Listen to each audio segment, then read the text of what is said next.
wa barakaatuhu. Bokki jullit yi, bokki taalibe yi,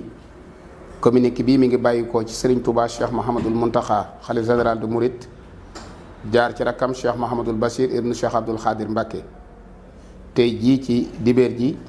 yemoo ak juróom-ñaari fan ci weeru tubaab dëppoo ak ñaar fukki fan ak ñeent ci weeru rajab. Serigne Touba Cheikh Mahamadul Muntaxa di yëkkati ay kàddu ginnaaw bu mu santee mbooleem njabootu Serigne Touba gépp santit mbooleem taalibey Serigne Touba yépp. Serigne bi nee na mi ngi ñuy nuyu te duñu sant bu baax ci ndigal yi nga xam ne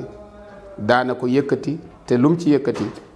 gis na ne ànd nañ kook moom defal ko nam ko bëgge. Sëriñ bi nag di wax ne dëkk bii de li ko ci war mooy sàmm ak fàttalee. mu bëgg nag sàmm googu ñun ñëpp ñu ànd kook moom sàmmle ko te loolu mooy sàmm war may dëkk bii di Touba. ni nga xam ne ni la ko Sëriñ Touba bëgge way juram yu baax yi fi nekkoon it daan ko santaane te di ko fàttali ba ci magam yu baax yi nga xam ne ñoom la fi wuutu ñoom ñëpp ku ne xam na ne seen kàddu buñ ko masaa yëkkati ci sàmm war may dëkk bi ak sàmm war may waa dëkk bi rek la. Sëriñ Muntaxa nag wax ne xew-xew yi nga xam ne moo am ci àdduna mi ngi sant bu baax a baax ci li nga xam ne moo jot a weesu ci doxin wi nga xam ne waa dëkk bi doxee nañ ko ci. di leen ñaaxaatit nag ne bëgg na daal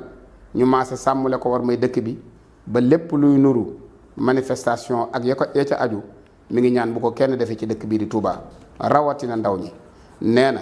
na ko mag ñi daan waxe ku dem ba mënoo koo ñàkk a def na nga génn suufu Touba seet faneen foo ko defee waaye daal mi ngi ñaan bu baax a baax te di leen ci séentu nag yaakaar na da ngeen ko defal ñu sàmmale ko war may dëkk bi bu fi kenn def manifestation ak lu ca aju. Sëriñ Touba Cheikh Mahamadul Muntaxa nag nee na mi ngi ñaan yàlla def jàmm ci réew mi te defal ko waa réew mi di sant ñëpp di leen gërëm.